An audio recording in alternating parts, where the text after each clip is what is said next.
Hey everybody, what is up? I hope you're having a fantastic day wherever you are in the world.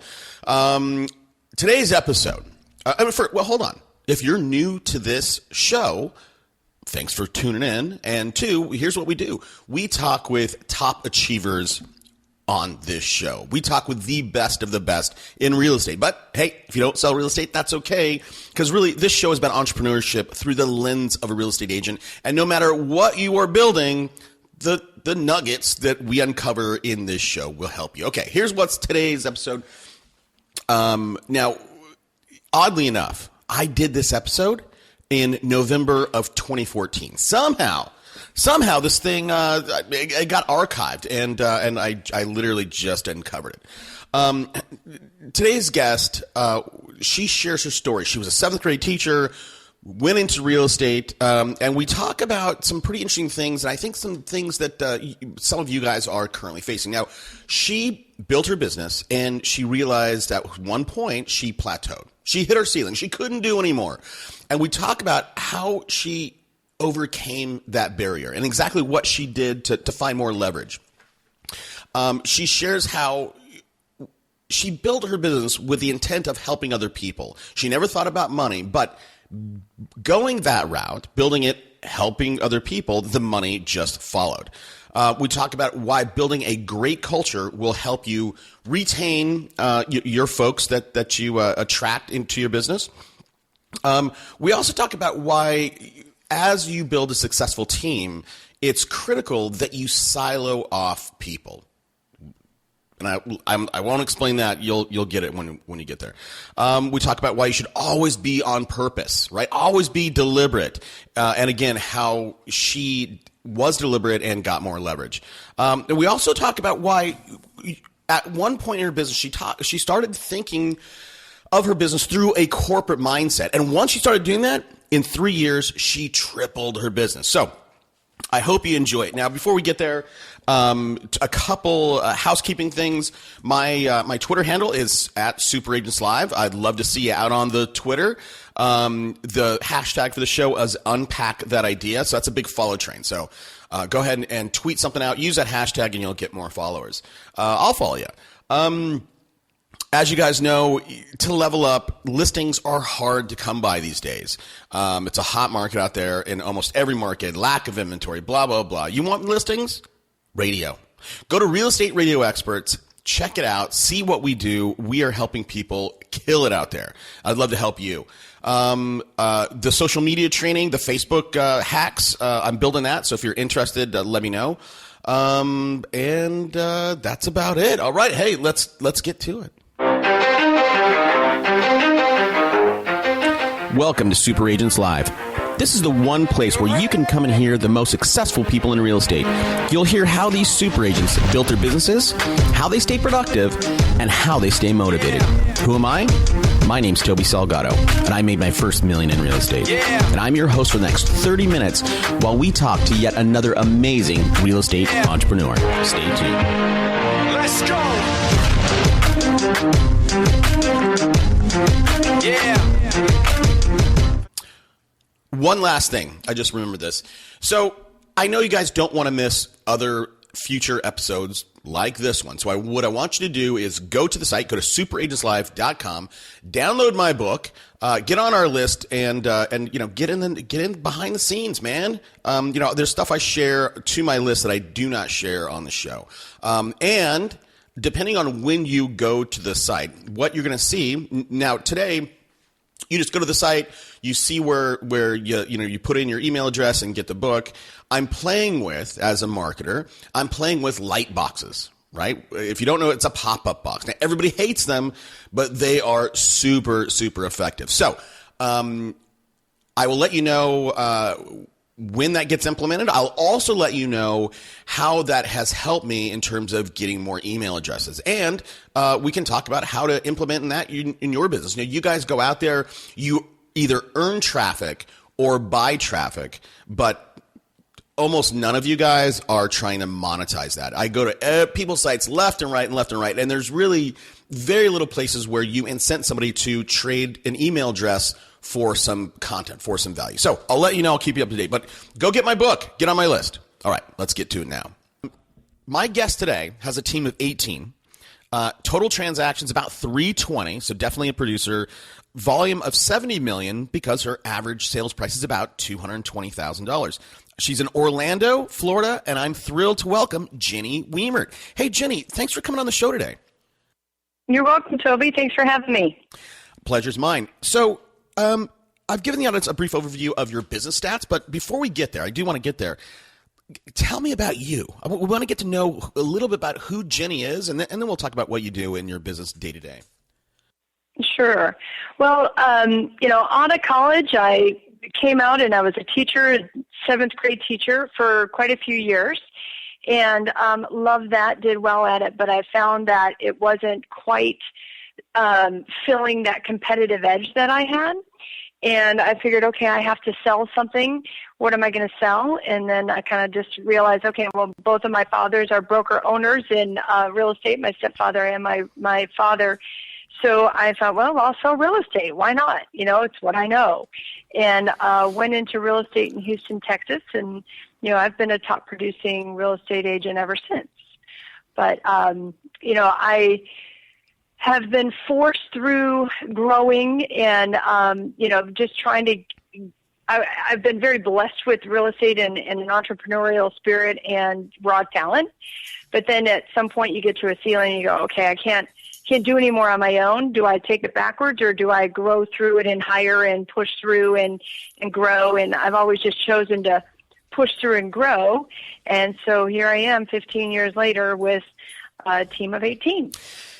So, yeah, I mean, that's amazing. I mean, I always love stories like that. You're a school teacher, and that takes this sort of like I would imagine sort of a maternal kind of thing, especially with seventh grade kids or younger.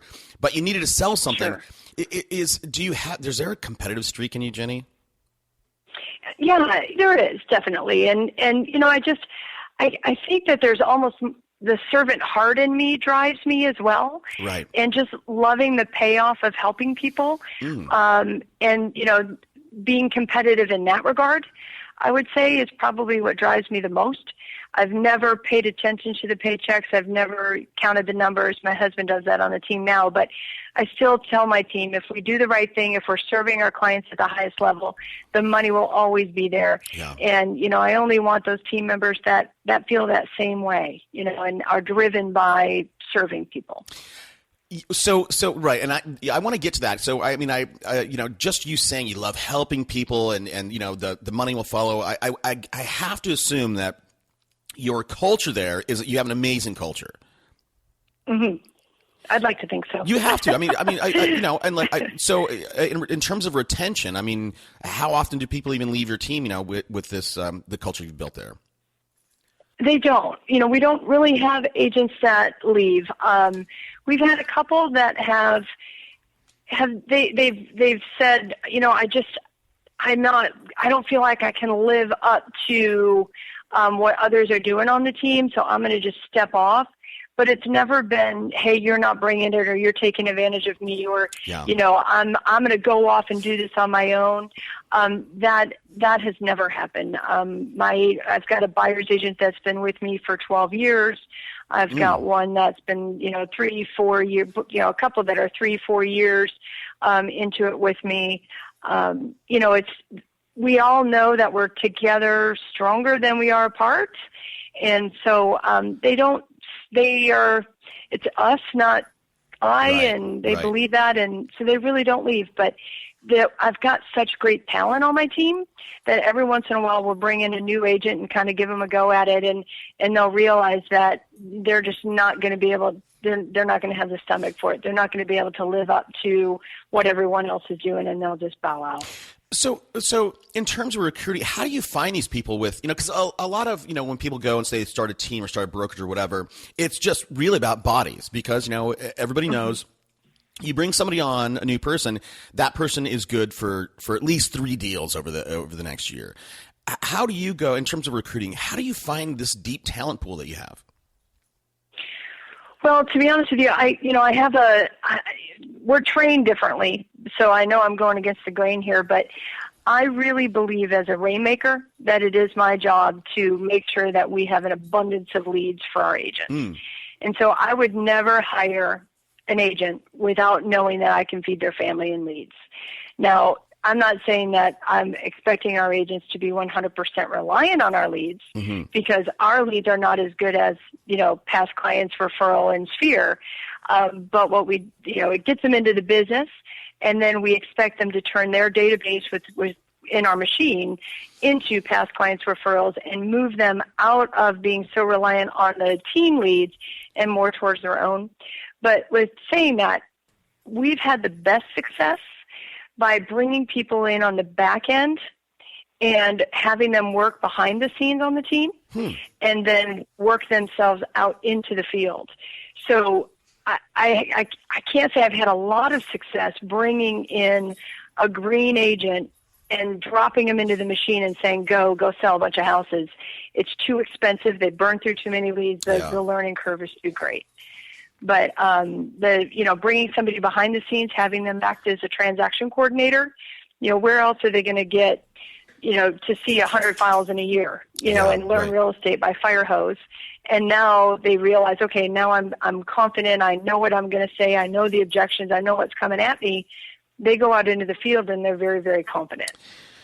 That is very interesting. So I want to get to the leads in a second, but so you start most people out behind the scenes, working on deals, working on files. Is your a team structured where everybody's walled off, meaning that, buyers agents and that's all you do, listing agents, that's all you do, transaction, or is there sort of overflow and an overlap with those kind of duties? No, we're very siloed. So we have the buyer's agents. They do get rewarded and paid on listings if they bring them in, but they don't work them. We very much stay in our talent areas. We have buyer's agents, and a couple of our buyer's agents have their own assistant or showing assistant, depending on their needs. And then we have a listing team. We have a lead listing agent, and then support staff to support the listing side of things. My husband and I act as CEO, CFO, we're both in management now. And then, then we have our marketing team. So it's very, very much a siloed, I would say, pod business. Yeah, I'm seeing that. I'm seeing with teams your size. I'm seeing this. Everything's walled off, and everybody has, there's no overlap. Susie comes in with a lead. She drops it off with Jill. Jill puts it in the database, puts her on a drip, and that's an amazing. I love that structure, and I think in terms of being able to scale, I think you have to have that kind of structure instead of everybody going willy-nilly. Right, and I think in my opinion, our buyer's agents are really good at what they do because they're very relationship-based people. They're able to connect with the clients and serve. Where our lead listing agent has a little bit of a different profile because you're much more of a consultative role as a listing agent than you are as a buyer's agent, and it takes a little bit more of an edge.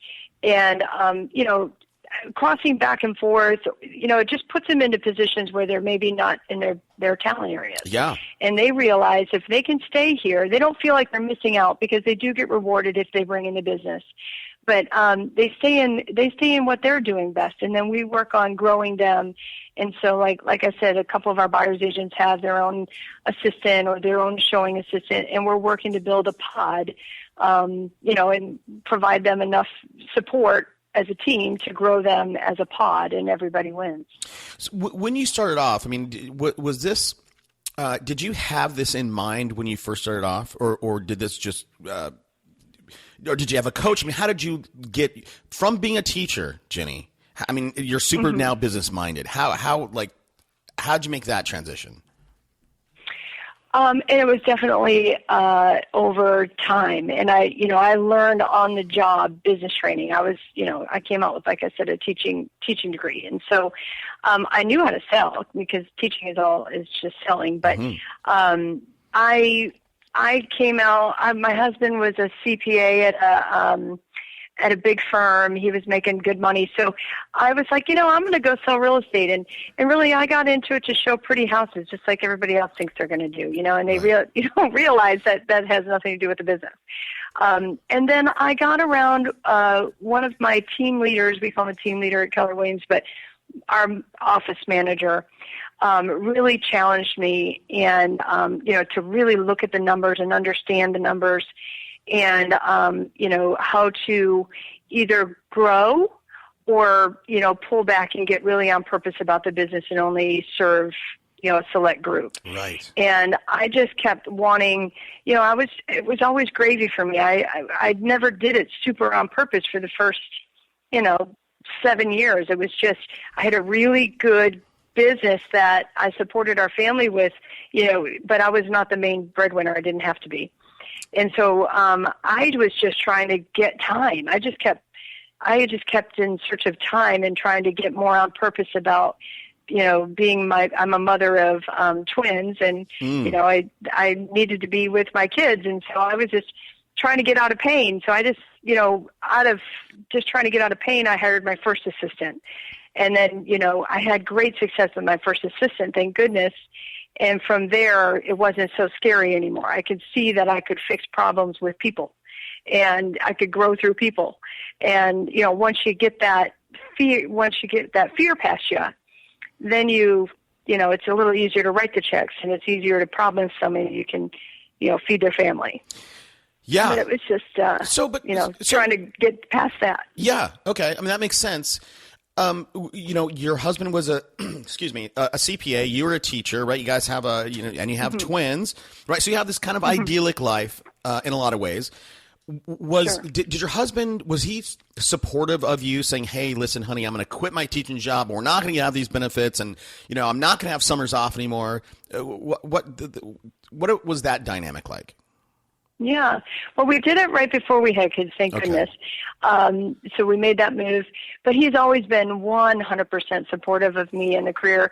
Our most important first hire was a nanny. And so we didn't kid ourselves. We knew that we needed to, we both are career people. And I knew that I was not going to be the ideal stay-at-home mom at Martha Stewart.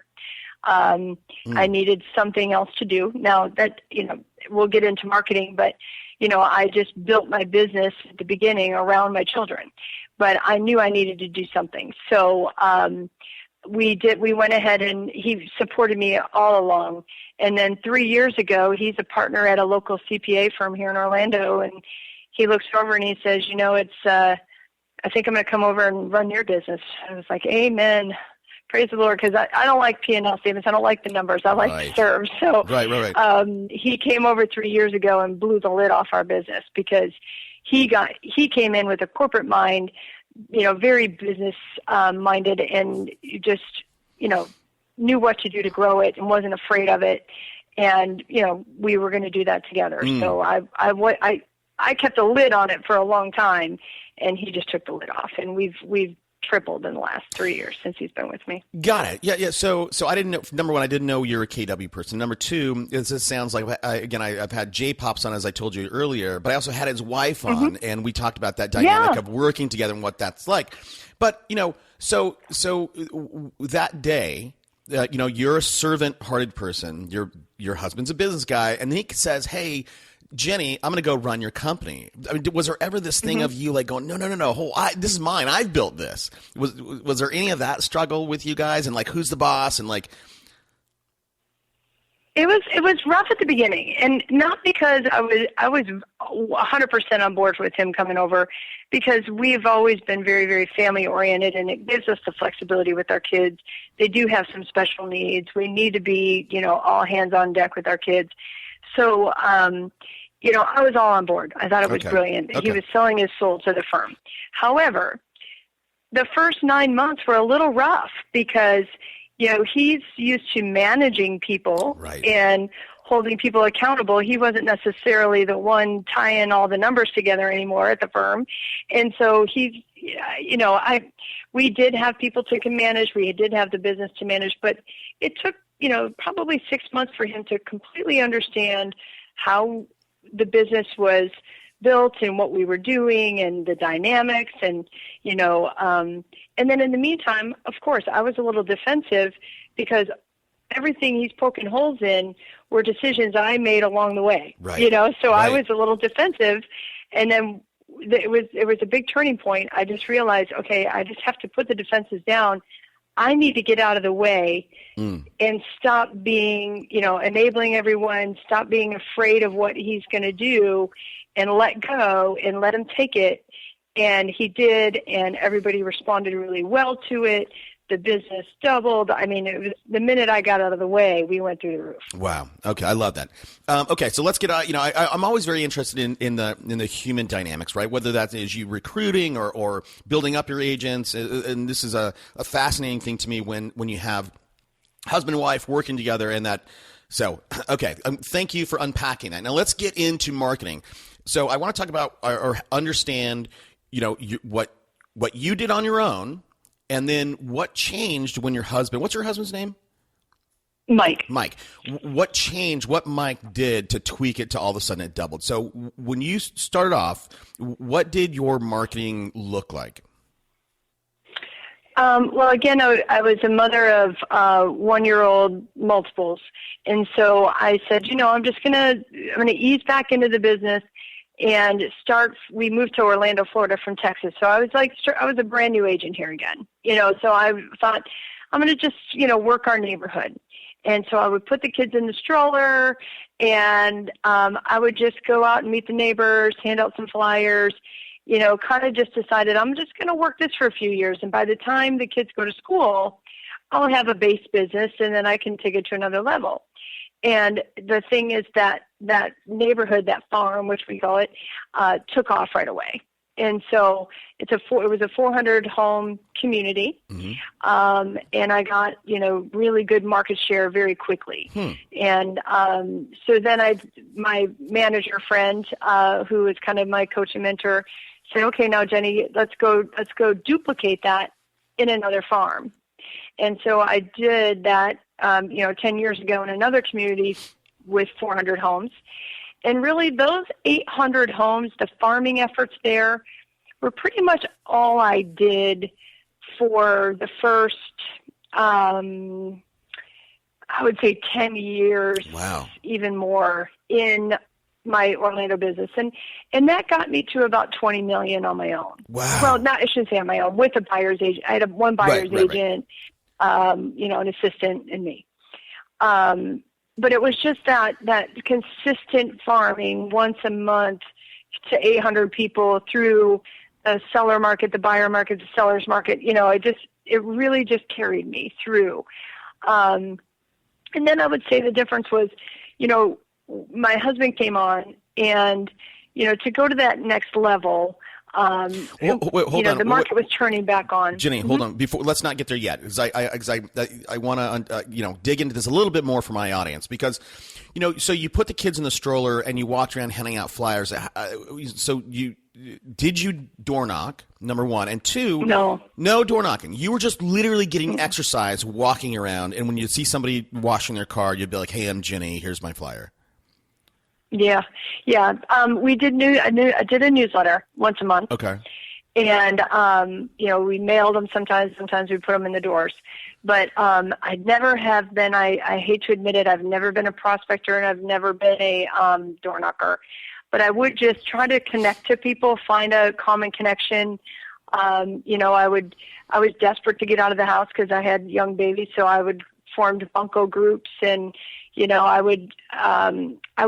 became like the social director for both of those communities. So I would throw egg hunts and egg haunts at Halloween, and I would sponsor the garage sales. I still do all of that to this day. And then we do, I'd bring Santa in at Christmas, and I was just trying to connect the community and give them a vehicle to understand what was happening in the neighborhood with the newsletter. And I've kept that formula for, 13 years now in the two communities. Okay, so that is great stuff. Now, talk to me about frequency. So you put your kids in a stroller. Was how often did you walk the neighborhood? Is this an everyday thing, a twice a week thing? It was just, nothing on purpose, unfortunately. It was just, it's so much easier to meet people when you have babies or dogs or whatever, right? So I just needed out of the house anyway. So then I met some moms, and the moms are the busybodies of the community. And then we just kind of got connected and, hey, this mom needs help. Let's throw a garage sale for their family and see if we can support them. Or, and so in needing to schedule, let's say, a garage sale for a charity, it gave me an opportunity to go connect with other neighbors to see if they wanted to participate. Right. So it was just really always trying to see what I could bring to the table, how to serve people, and it, it just naturally built relationships. And then, hey, let's throw an egg hunt. And at the beginning, it was my girlfriend's just kind of helping me on it. Yeah. And now it's just a machine, but, it was just trying to better the community, finding a way to plug in and help. Yeah. No. And the newsletter was just a vehicle for communication to get all the announcements out I needed to get out. No, I love it. I mean, I love that story. I'm thankful that you shared it because, many people think like, oh man, you have to be a high D or a high I to go out and succeed. And you don't. I mean, you can, you don't have to be, actively prospecting. You can do it the way that you did it, which is very organic. Mm-hmm. Yeah. Okay, so you did that for 10 years. You're doing 20 million. You're making a good income, but yet you want to go bigger. And so now Mike comes on board, and what are some of the things? What are some of the holes that he saw, and how did he fix them? And then how did he double your business? Well, we had, I've got an enabling heart. So I had some people stuck in the wrong seats on the team thinking I was doing the right thing. And he came in and realized quickly that, this person isn't in their highest talent area in this position. And so we did some rearranging on the team. We didn't clean house by any means. We just gave some opportunities to go in the field, and we, filled other positions where he saw weaknesses. And so that was big, so getting talent in the right seats was his first big move. And then, he being business-minded, if I said to him, hey, if we buy this Zillow zip code or whatever for $2,000, he's like, well, so what you're telling me is if we buy that, we'll at least get one lead out of it, and that's going to make us $6,000. So, yes. How hard is that decision? For me, it was a very big decision to write a check for $2,000 out of what I still, in my mind, thought was our personal account. You know what I mean? Right. Where he's like, I'm going to write 2 to make 6, but that's at the worst case scenario. Obviously, it's not a good investment for only going to make one deal, but in his mind, it was very easy for him to write the checks, to go bigger, to think bigger, and he saw it as a business, not so much as his pet project like mine. Well, I mean, and the people, I see the people, he sees the business, Right. Well, I mean, you saw an expense, you saw a cost, and he saw an investment. Mm-hmm. So he's like, I put $2 in, and I'm going to get 6 back. I'll do that all day long. So yeah. So you guys bought a Zillow zip code. So now all of a sudden you were purely offline leads, right? Doing all this community outreach stuff, and now you start to have an online presence. What are some of the other things that again he saw as an investment in terms of marketing that he implemented? Well, it's sort of happened organically as well. But we realized, okay, so we've got these 2 farms in in 2 zip codes. That's all we want. We want to just be hyper focused on a micro market. And so, but instead of just going to take another 400 home community on, we set our sights to the zip code. So let's just, everything we're going to do, we're going to make sure we're doing it in the zip code. So all decisions that we make, is it going to further our brand in this area? So it's not like, we're gonna farm this community. Oh, hey, look, we can have a trade show at the Home and Garden Show downtown Orlando. That's not going to help us with our branding in this area. So the answer is no. So we really got on purpose about our layering of branding in our micro market. And so our Zillow zip codes we bought were the zip codes that we were covering in our communities.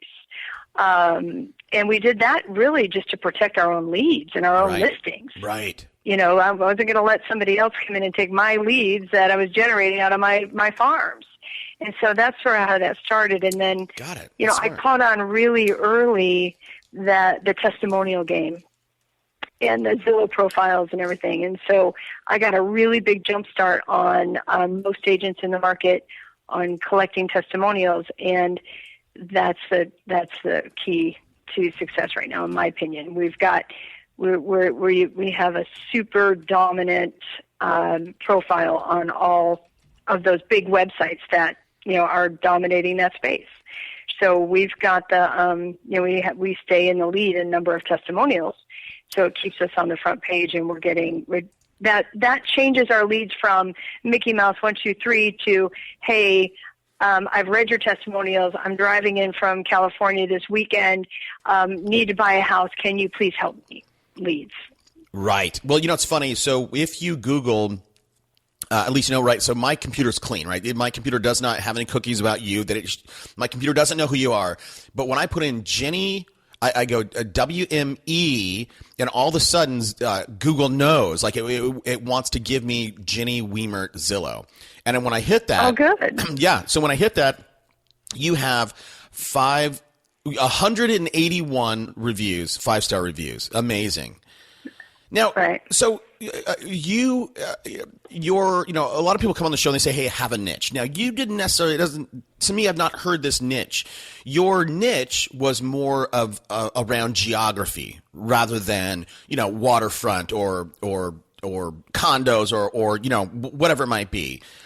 Is that right? Okay? That's a confirmation. Yeah, I mean, we've dabbled in the REO, like we have one account, Wells Fargo, but we never took that on as a business model. We stayed in just as much traditional real estate as possible, and then we've had to take on some of the distressed market. We've had to do what we've had to do, but for the most part, we have just stayed very focused on the mission of serving families in the community. And so we've got a very traditional real estate business, which is now, very marketing based, but also referral based, obviously, because now we have a 13-year-old database that serves us as well. So we've just been very, we haven't changed our business model in 13 years.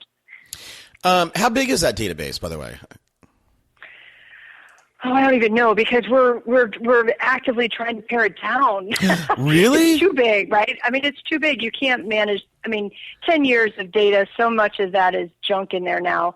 So we've really got on purpose in our team to choose our, each agent knows who their top 10 is, their top 100. Right. And we've gone to, just identifying programs for those people. And then we just drip out to everybody else, they're in there. Why not? We don't have to delete them, but we're not really focused on them. So Jenny, again, we started with, you have a little bit of a competitive spirit. What keeps you, why does someone like you keep putting gas in the fire? Why don't you just, you guys are in management roles. You have this, you've mentioned your business. You've called it a machine many, many times in this interview. Why don't you just step back and spend some time in Europe and Hawaii and hang out and just let the business stay at, $70 million and make a great little income for yourself? Why are you still driven to do more? It's funny you say that. I don't know if I am driven to do more. More just keeps coming. But I think I am driven in, just doing my part. I have recently removed myself from the field. So I was a lead listing agent up until last year. And so now I'm in a, more of a coaching and training role on the team. And my husband is more of the accountability numbers guy. But so we are enjoying everything a lot more now because we have so much flexibility. But I'm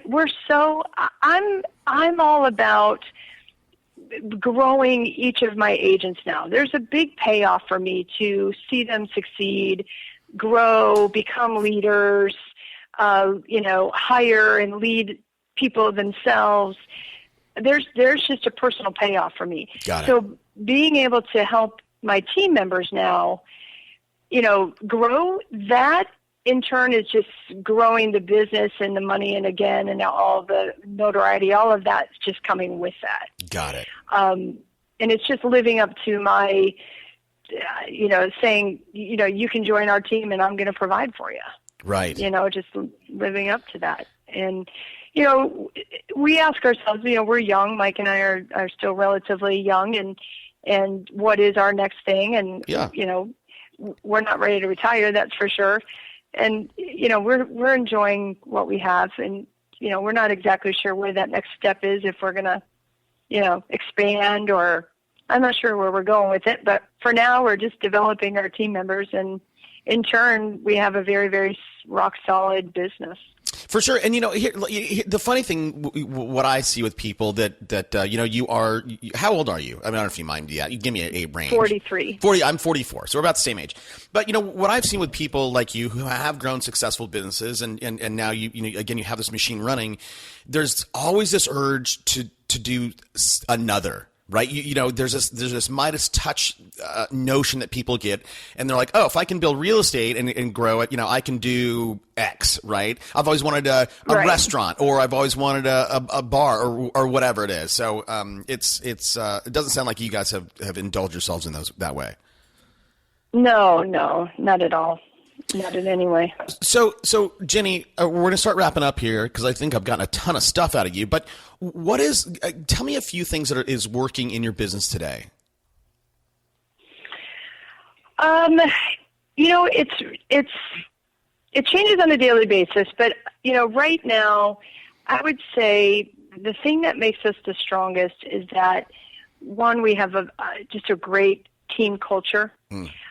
Because real estate can be a very lonely business. Yeah. And even though they're working in silos on our team, they feel supported. And, we've had some losses on our team, family losses and such, and just watching them stand up and support each other and get each other through it, that's big. And they believe in the team, and they believe in each other, and they're just gaining so much confidence. I think that's our secret sauce, is just that we're together. And then, really being on purpose with them now that I'm not in the field, just having regular trainings with them. I found that I was training other agents and just assuming my agents were getting it through osmosis. And I realized, wait, I have to stop and train my team and look for the holes, and if there's a hole there, it's probably across the team. So we have on purpose regular meetings to for training and practicing. We practice scripts, and we practice our presentations, and that kind of stuff. So I think that's working really well, because it keeps everybody focused, but everybody is bought in. They wanna succeed. Now, so that's your secret sauce. So part of that secret sauce, I'm looking at a picture of your team, at least the one that's on your website. There are 10 women and 3 guys. So the guys are super duper outnumbered. And 2, it appears to me, just by looking at the ladies here, most of them, I see one older one sort of mid-aged one, I'm not sure, but most of them seem about the same age. Was that deliberate to build a team that is very homogenized from an age perspective and a gender perspective? No, it's just how they came to us. The older woman has been my partner for 13 years. She was my first buyer's agent, and then a couple of the younger girls, I have a 24-year-old on my team who's been with me since 18 as a staff member. And, she's doing crazy numbers on her own. Like she averages about 5 a month, and, she'll make a couple $100,000 this year. And at 24 years old, she doesn't even know what to do with herself. Right. But it was because they came through the back out office and gain that confidence. So several of them started in as assistants. So, they were younger, and it just sort of happened that way. it's not necessarily at all who we would go out and seek to hire, to be honest with you. Okay. It was by accident. I'm looking for mature now, because they bring more. I can't do young and green right out of the gate. They have to start in the back office. So I'm going to ask you a question that I don't ask everybody, but again, a lot of what you said to me on this interview has been a little bit surprising. There's a lot. You're sort of the accidental agent. You're sort of the accidental super successful woman. But here's the question. And if you don't have anything, that's okay. But what's something that I didn't ask you that I should have asked you?